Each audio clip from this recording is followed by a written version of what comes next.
Hey guys, this is Din. And this is Rish. And welcome to Z Talk, the Zelda Dungeon podcast. We're on podcast number 11! So we're coming up on our 1 year of podcasts mark. We're going to have a birthday! We're going to have a birthday here at Z Talk. Woohoo! Before we get started with the podcast, we'd like to say a couple things. First off, we'd like to thank Zelda Music Lover. He has made some intro music for some of the more regular segments at Z Talk, and we want to thank him very much for doing that for us. And we want to talk about the Keaton Quiz a bit. You guys will notice that today we'll have somebody who's been on the Keaton Quiz before. Now, there's a very specific reason for this. We have some issues with time zones. We've had lots of people submit applications to the Keaton Quiz, and we want you all to know that we are working down the list. But like I said, we've had some timing issues, so we've had to have someone come back. But we promise we are moving through the list.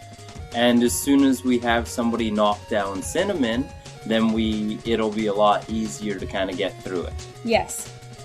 And the only other thing we want to say, and the reason we're saying this, is because we thought this was completely clear, but we got a question on it, which means it's not.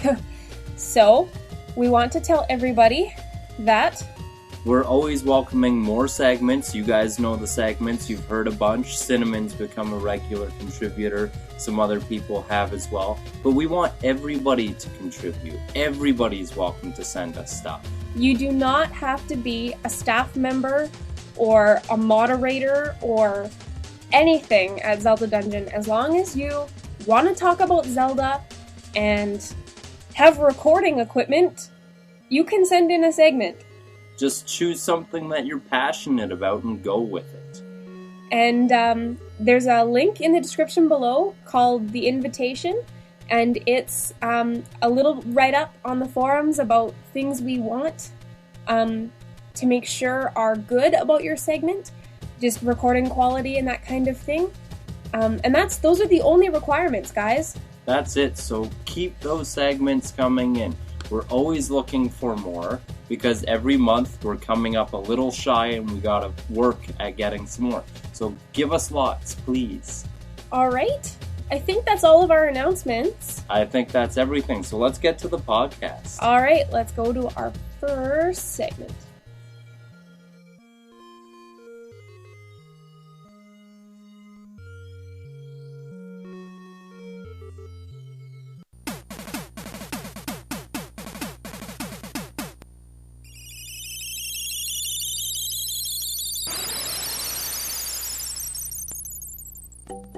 So first up on the podcast, we have Xinnamin, and she's going to be talking about the AI intelligence in Zelda games for enemies.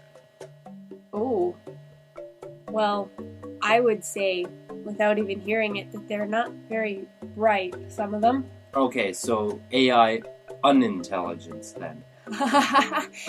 And in case you guys didn't notice, in the last podcast, Xinnamin has come up with a title for her segment. That's right. So, we will go on to Xinnamin's Zelda Spice. Take it away, Xinnamin. Hey everyone, Xinnamin here again with your monthly dose of Zelda Spice.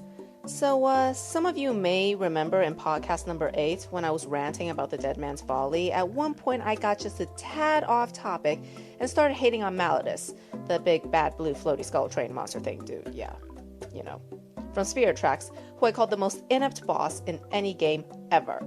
And some of you may have been wondering, gee Sin, why are you hating on Malladus so much? And even if you don't care, well, too bad, because I'm going to explain anyway, so you might as well put up with it, alright? Alright. Well, anyway, more broadly, I'm going to just generally poke fun at the faulty enemy intelligence in the Legend of Zelda series, because frankly, Malladus was a bloody idiot in his battle strategies. But more on that later. Something you notice about gaming after a while is that you really can't expect enemies to respond intelligently to anything that you do, and I mean anything. I mean, the vast majority of enemies pretty much just charge at you, rather blindly and rather idiotically, the moment you come within their range of sight. And I'm sure we all agree that charging blindly at Mr. Big Shot Hero with a Sacred Blade of Evil's Bane is not really the best way to go. I guess maybe it's understandable for the first few unfortunate chaps that happen to notice him, since, one lone swordsman, no reinforcements, lots of monsters around for backup, why not? But then consider the monsters who are last to charge into the fray. I mean, they've probably just witnessed every friend they've ever had and every comrade they've ever fought with being brutally torn to shreds and slashed to bits by a single lone boy about the age of 10. Or 17 as it may be with certain games, but you get the general idea. I mean, he's not supposed to look that intimidating. And yet he's just taken down a skeletal mob charging from all sides in 5 seconds flat like it's some kind of child's play. I mean, if I were, say, a stall child, let's go stall child, and I saw all of that, I'd probably freak out and hightail it out of there, wouldn't you? But no, the stall children keep running to their dooms at Link's blade, no regard for self-preservation whatsoever. Though to be fair, at least the stall children of Ocarina of Time had enough common sense to call for reinforcements in the form of progressively larger stall children. I mean, they get larger, some of them get really, really, really huge. But even the really big ones are just as weak as the normal ones.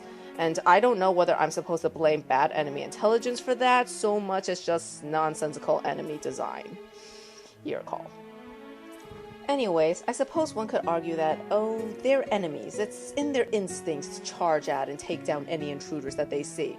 Which may very well be the case, but it still doesn't excuse the fact that they're still reckless imbeciles. Also, it's not even just in battle that they behave like brainless maniacs, and I've got a rather humorous anecdote to illustrate my point. Story time!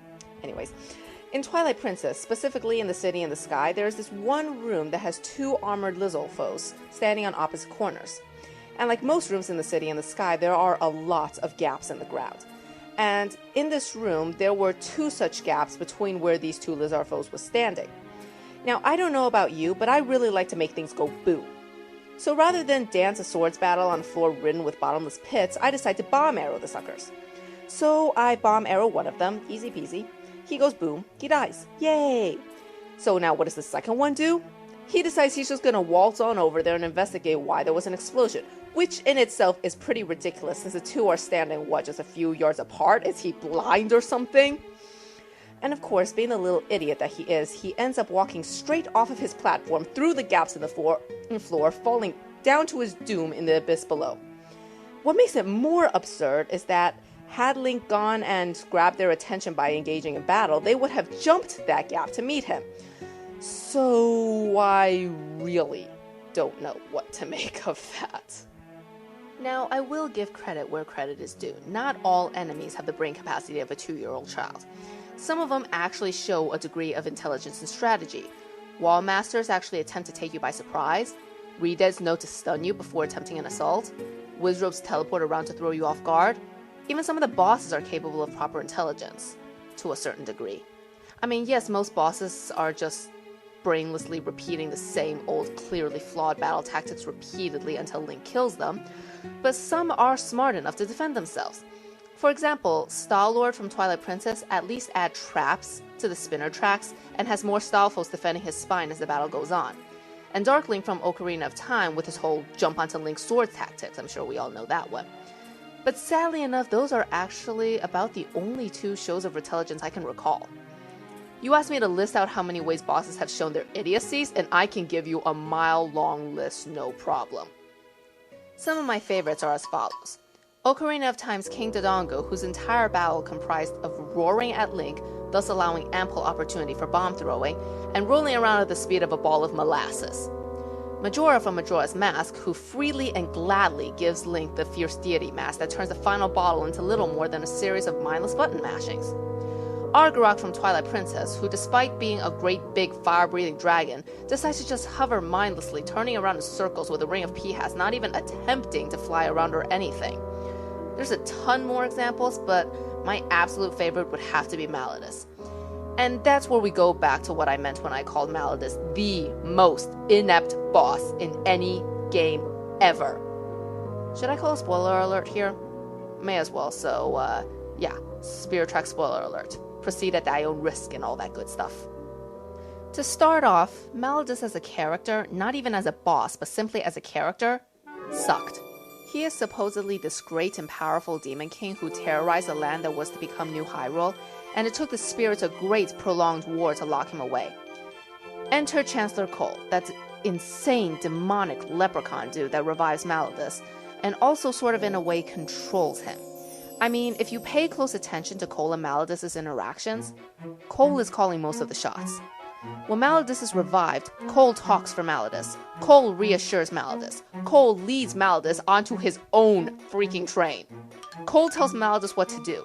Oh, Your Majesty, you should do this. Oh, Your Majesty, you really should do that. The only time Malladus shows any deviation from Cole's desires is when he possesses Cole's body. And while that gave him a vessel with which to fight, I mean, anything is better than that ridiculous, cartoony, gaseous blue skull with rubber teeth that he calls his true form, possessing Cole sure didn't help Malladus at all in the battle strategy department. Let's look at how he fights. Stage 1. He keeps his distance well away from Link, a boy no bigger than his head, and Zelda, who can't even move since she's praying. He shoots flaming boulders that not only defy all laws of physics, but also shatter at one touch of a sword. This entire time, he doesn't even think it plausible to run the two kids over with his giant bulk. Stage 2.